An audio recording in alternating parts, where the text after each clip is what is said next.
ನಮಸ್ಕಾರ. ಜೀನಿ ನ್ಯೂಸ್ ವೀಕ್ಷಕರಿಗೆ ಸ್ವಾಗತ.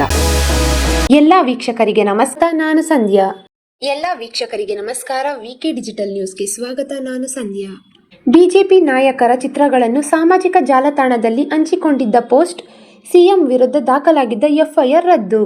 ಆಕ್ಷೇಪಾರ್ಹ ಹೇಳಿಕೆಗಳನ್ನು ಒಳಗೊಂಡು ಬಿಜೆಪಿ ನಾಯಕರ ಚಿತ್ರಗಳನ್ನು ಸಾಮಾಜಿಕ ಜಾಲತಾಣದಲ್ಲಿ ಹಂಚಿಕೊಂಡ ಆರೋಪದ ಮೇಲೆ ಮುಖ್ಯಮಂತ್ರಿ ಡಿಕೆ ಶಿವಕುಮಾರ್ ಮೇಲೆ ದಾಖಲಾಗಿದ್ದ ಎಫ್ಐಆರ್ ಅನ್ನು ಹೈಕೋರ್ಟ್ ವಜಾಗೊಳಿಸಿದೆ.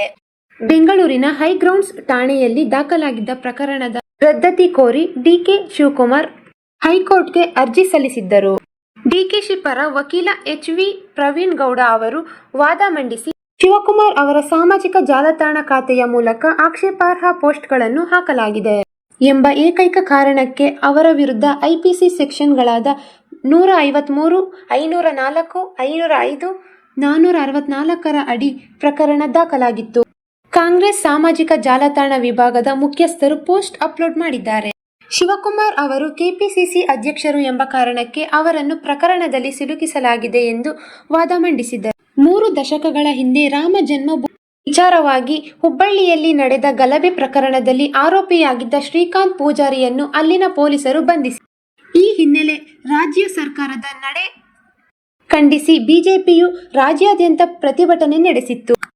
ಆ ಸಂದರ್ಭದಲ್ಲಿ ಬಿಜೆಪಿ ನಾಯಕರು "ನಾನು ಕರಸೇವಕ, ನನ್ನನ್ನು ಬಂಧಿಸಿ" ಎಂಬ ಹೊಂದಿದ್ದ ಭಿತ್ತಿಪತ್ರ ಹಿಡಿದು ಅಭಿಯಾನ ನಡೆಸಿದ್ದರು.